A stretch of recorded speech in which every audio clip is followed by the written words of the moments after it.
Nous avons, dans un premier temps, mis en avant l'importance de bien structurer la description d'un document iconographique. Maintenant, je vais mettre en évidence une autre nécessité. Lorsque vous faites la description, lorsque vous réalisez la description d'un document, il est nécessaire d'utiliser un vocabulaire adapté.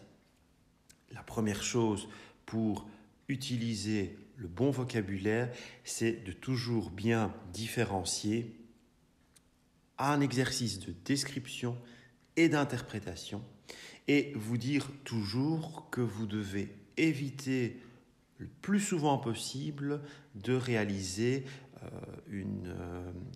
un texte purement hypothétique, de lancer des hypothèses. Ce n'est pas ça qui est demandé dans les différents exercices. Alors, essayons de prendre un exemple. Vous avez ici à l'écran une enluminure qui date du Moyen-Âge. Une enluminure, c'est une peinture miniaturisée que l'on retrouvait dans les manuscrits, dans les livres qui étaient écrits à la main durant l'époque médiévale. Si nous prenons l'un des personnages qui se situe à gauche de cette enluminure, de cette représentation, eh bien, dans le cours, vous avez trois possibilités.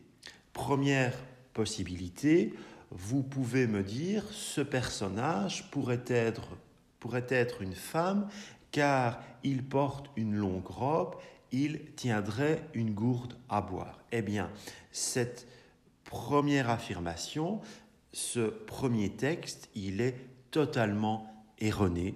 Vous êtes en plein dans l'émission d'hypothèses et émettre une hypothèse, en plus ici elle est complètement farfelue lorsque l'on connaît le sens historique de cette image.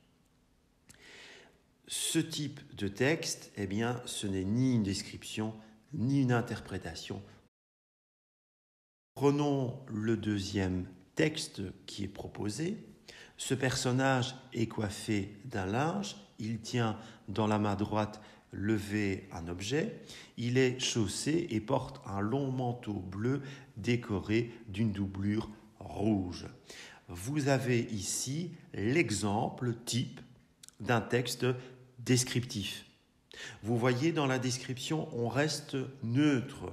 On ne dit pas, surtout si on n'en est pas sûr, qu'il s'agit d'une femme ou d'un homme. Lorsque l'on hésite, on reste neutre, on doit décrire, donc on parlera juste d'un individu, d'un personnage, et vous voyez, les mots de vocabulaire, notamment pour décrire les vêtements, sont précis, ils sont bien choisis.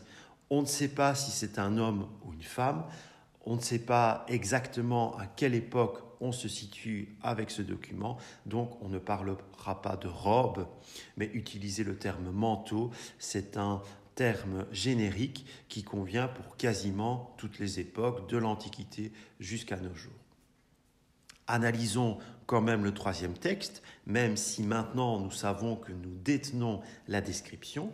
Je vous lis ce troisième texte, vous le retrouvez également dans le cours. Ce personnage est un père de famille qui confie son jeune fils à des religieux. Il remet une bourse d'argent au prélat pour que ce dernier accepte d'éduquer l'enfant, d'éduquer son enfant. Donc vous voyez, là vous êtes face à un exemple caractéristique d'un texte interprétatif.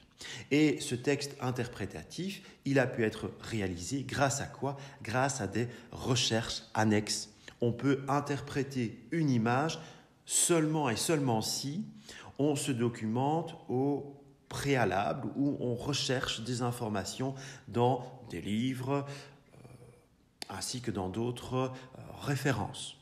C'est une nécessité. Par contre, pour la description, pas besoin de consulter des études, des ouvrages, des livres annexes. Simplement, en observant, on décrit objectivement ce que l'on voit. Donc, dans cette fiche numéro 2 consacrée à la description, c'est ce que vous devez faire. Être totalement objectif, décrire ce que vous voyez, et lorsque vous hésitez, surtout, n'émettez pas d'hypothèses, parfois elles peuvent être même farfelues, Ce qui compte, c'est de rester objectif, de décrire tout simplement ce que l'on voit en respectant la structuration spatiale et en utilisant un vocabulaire toujours adapté. Si nous passons maintenant à la description d'une partie, toujours de ce même document, mais de la partie droite de ce document, nous retrouvons ces deux personnages. Donc soyez bien attentifs au vocabulaire que vous utilisez parce que ça peut être source d'erreur. Pour décrire ces deux personnages, il ne faut jamais utiliser, par exemple, les termes de robe. Ce ne sont pas des robes. Si vous ne savez pas ce que sont ces vêtements, si vous ne connaissez pas le terme, le vocabulaire adapté à la situation, pas d'inquiétude, vous pouvez juste utiliser une expression générique. Cette expression générique, elle pourrait être de parler tout simplement de longs vêtements.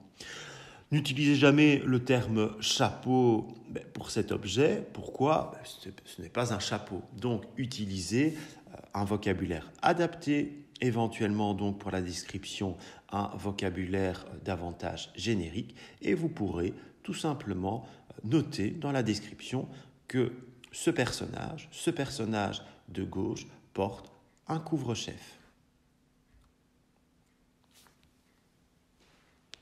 Alors, c'est une notion que nous reverrons dans la fiche numéro 3, mais j'ouvre déjà ici une parenthèse.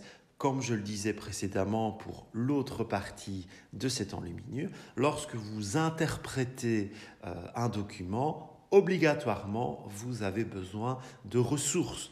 Vos futurs élèves auront besoin de livres, ils auront besoin éventuellement d'un petit portefeuille de documents que vous allez leur présenter. Ainsi, par exemple, en consultant les livres adéquats, en consultant les documents complémentaires, les enfants, et vous en l'occurrence, pourront comprendre que cet objet, cette coiffe, porte le nom de mitre. C'est un terme spécifique aux vêtements de certains religieux. Pour le personnage de droite, on voit qu'il a une coiffe tout à fait singulière, tout à fait particulière. Eh bien, cette coiffe, dans l'interprétation, on pourra l'appeler la tonsure et on comprendra par la lecture de documents annexes que cette coiffe, elle était au Moyen-Âge destinée avant tout aux moines que l'on retrouvait, qui travaillaient, qui priaient dans les abbayes, notamment dans les abbayes de Belgique, dans les abbayes européennes. Alors, d'autres études historiques, la consultation d'autres monographies, d'autres livres, va nous permettre d'interpréter notamment la couleur de ces toges, de ces vêtements portés par comment vais-je dire, ces religieux. Alors ça s'appelle techniquement des soutanes. Et vu la couleur de ces soutanes, on peut penser en fait que ces deux religieux appartenaient à l'ordre des franciscains.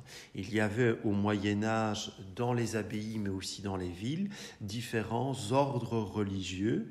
Ils étaient tous catholiques, mais ils se distinguaient par différentes missions.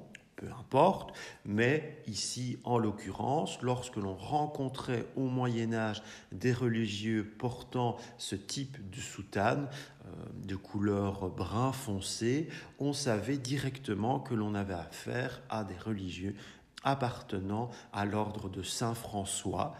Et ces religieux, ils appartenaient donc à l'ordre des franciscains. Alors, pour terminer cette fiche numéro 2 consacrée à la description d'images historiques, je vous propose pour la suite de réaliser les exercices suivants.